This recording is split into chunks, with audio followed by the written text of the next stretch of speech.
Hi everyone, it's Michelle from Country Morning Creations, and I am here with my March journal.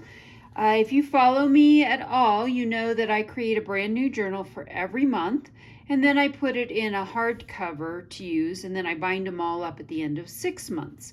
So this is what I have done for March, and I've seen several people doing this, so although I'd love to give anyone credit for it, I'm not sure that I can. I've seen several people laminate lace. So I had this gorgeous piece.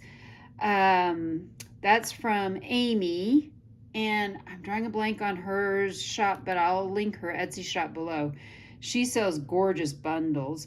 And then I just printed this out in the plain blue. Yep, I dropped it on an ink pad earlier.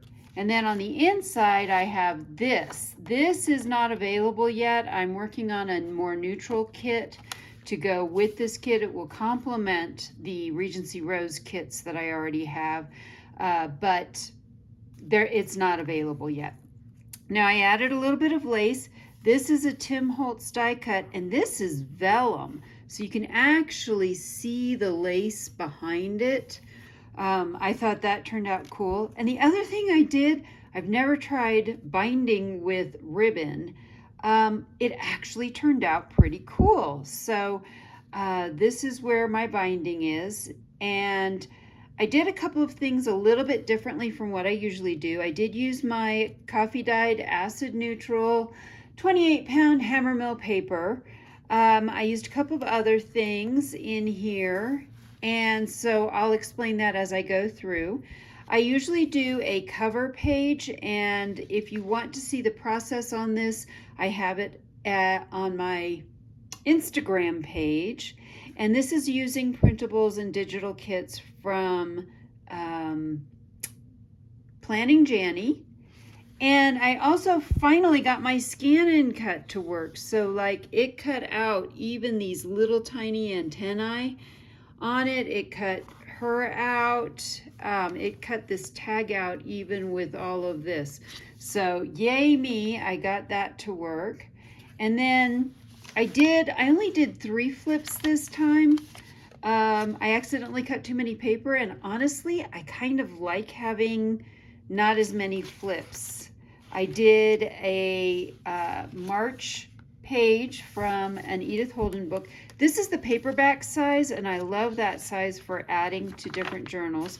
Then lots of blank pages, a piece from, this is a 1930s dictionary / secretary's book. Some old genuine French ephemera that I had. A piece there, there's another flip. And then here's my 5-hole pamphlet stitch done with the ribbon.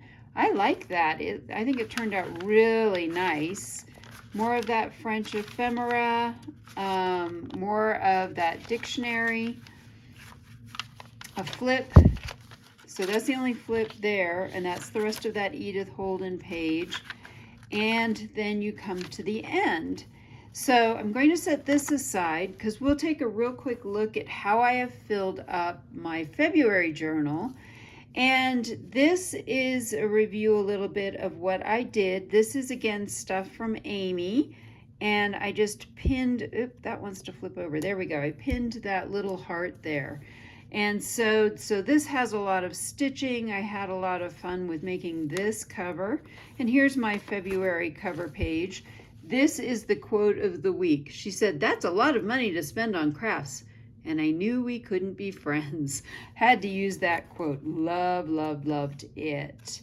Then you'll see I used a variety of different colored inks. I always use a fountain pen. So I write with a fountain pen. And then sometimes oops, that whole thing just came apart. So I write with a fountain pen, and then sometimes they, let's see if I can get the cap to come off of this. If not, I'm not going to worry about it. Nope. So that's one of the fountain pens I need to clean up. Anyway, moving on. So you'll notice different color inks. This is a dark brown that I have, and I always do a daily collage I think I was going to actually use this to-do list, and then it just didn't happen. So I used the Planning Janning kits. This is an 1970s, not an early 1900s Sears catalog. No, I did not tear up that. So on my flips, I do a little collage. Then I did a collage on the page. And so you can see, and here I've got some blue ink, and I kind of just call this a flow journal because I just start writing. And I think about things that I want to do. I think about all kinds of other things. There we go. That was a checklist that I actually made and used.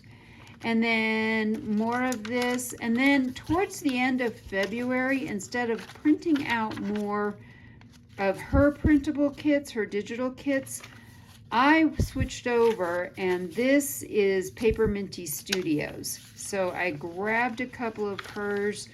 That's flipping back over to Planning Janny, and then the last page was this Paper Minty Studios again.